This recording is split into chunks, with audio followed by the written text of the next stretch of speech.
job, Ben. Way to go, Ben. Good job, good job. Go, Craig. Way to go, buddy. Way to go.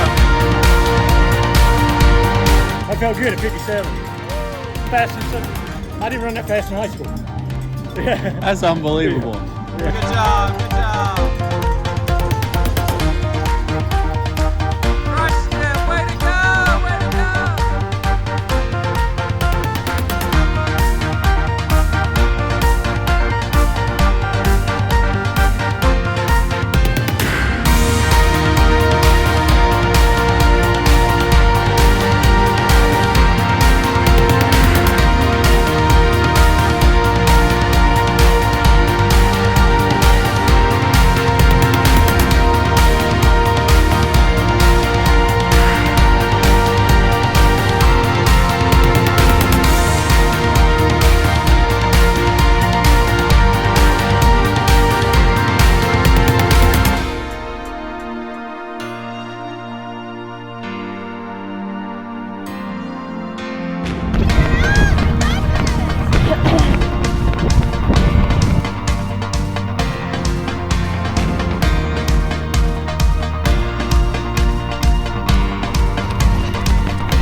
You got it!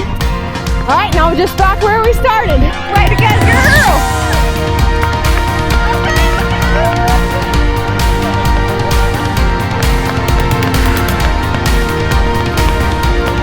Good job.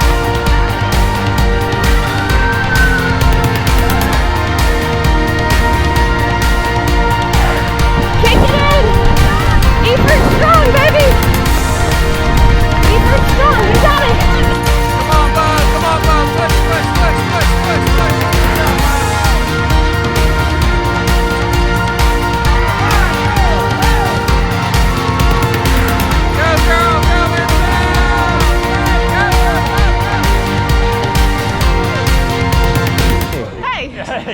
I'm pretty happy with my time. Considering that I've been sick and I did not taper for this thing at all. Like, I did a hard workout Monday and a hard workout on Thursday, and today's Saturday. I'm happy. I almost got sub 20. Crushed it. Almost got sub 20. And I feel good.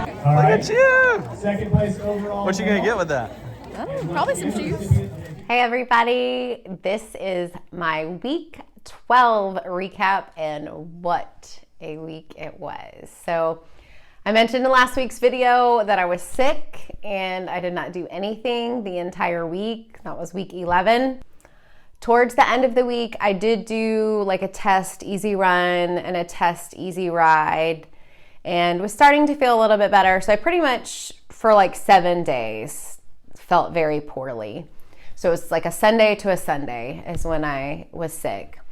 So the nice thing about Boston being on a Monday is it did give me a little bit of extra time. So I decided to push off my long run until Monday and just kind of treat that as like the weekend. So that is one nice thing if you're doing Boston. Sometimes it can feel kind of weird and you almost even forget like, oh yeah, the marathon is on a Monday. But it is nice if you're in a situation like mine where you've been injured, you've been sick, and you just even a couple extra days is really nice. So having it be on Monday, I've kind of pushed everything and I'm treating Monday like my weekend as far as my long run. So here's what I did this week. So Monday, my workout was supposed to be 13 miles at my marathon pace.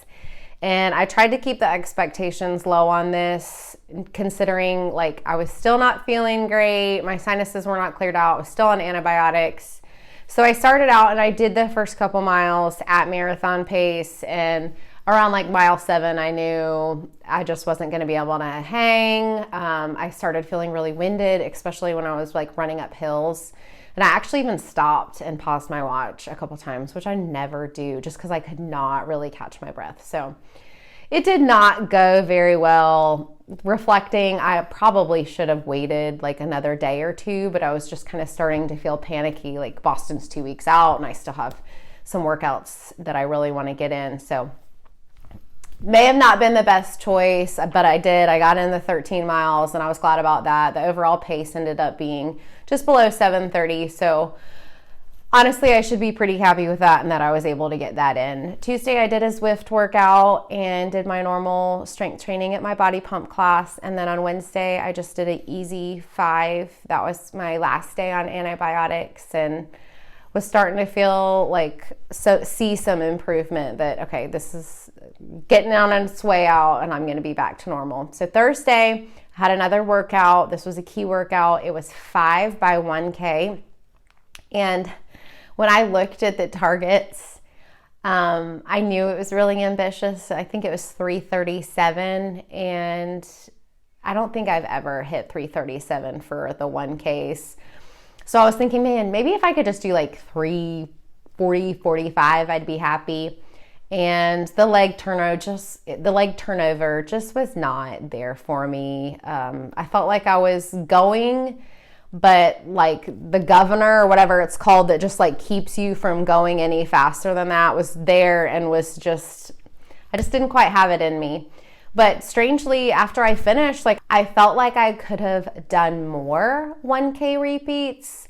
Like the endurance was there, the speed just wasn't there. So I don't know if it was still from being sick and my body's recovering. I don't know what the case was, but it just, I did feel discouraged, and just being real and vulnerable was feeling like all of the work that I've done these past several months is gone. It took 1 week of being sick and now everything's gone and I'm starting completely over from scratch. And I just had to remind myself it's not gone, it's still there. And so that was just kind of like a little bit of a discouraging day with that workout. Then on Friday, I did another Zwift workout and I made a really last minute decision. I saw that my training plan had a tempo workout of 2 miles easy and then 3 miles at short tempo, which is 6:34, which is like essentially 5K pace for me, slightly slower, but basically 5K pace. And lo and behold, there happened to be a local 5K and it was for a really good cause and some other people we knew were going to be there. And there was also a fun run for the kids.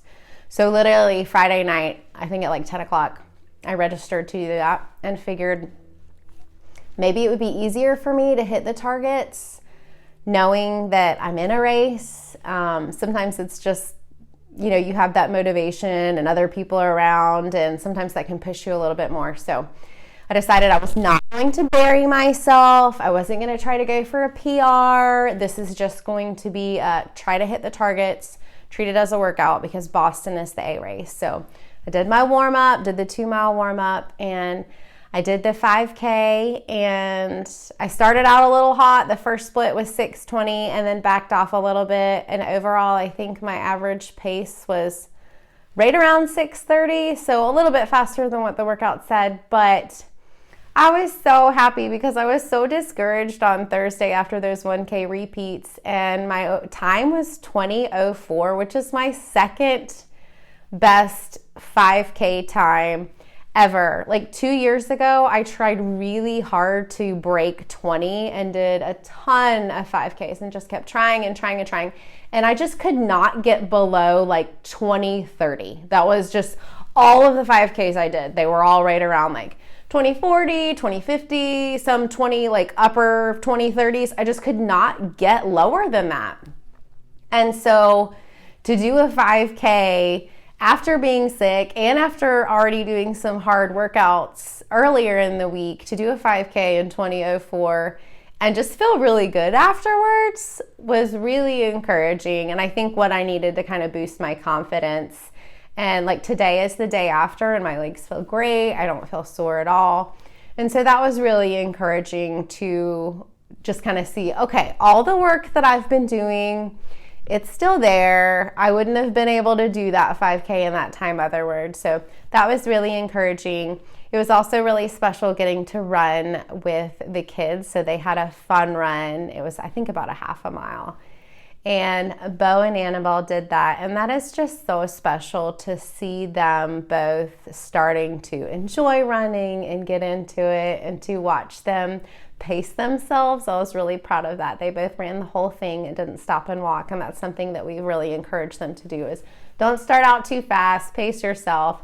And that was really fun to have the family be there together, and also to see some of our other running friends who were there racing as well. So it was just a really special time and a fun time, and just reminded me of the joy and the fun that comes from running, and also just to be able to contribute to a really good cause.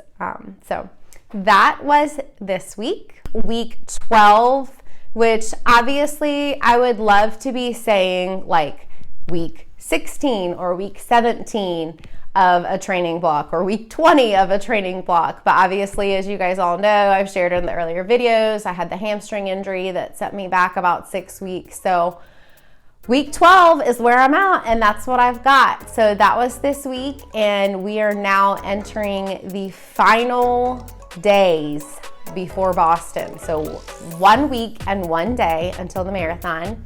So this week I do still have some key workouts, just decreasing on the volume a little bit. But my plan is to make one more video before I fly out to Boston, and I will just touch base on what the taper looked like, as well as a more detailed description of what the plans are for Marathon Monday. So be sure to hit like and subscribe so you can stay up to date on when that comes out. Thank you so much for watching. Thank you again for all of the comments and your encouragement. It means so much to have you guys along on this journey, and I will see you on the next one.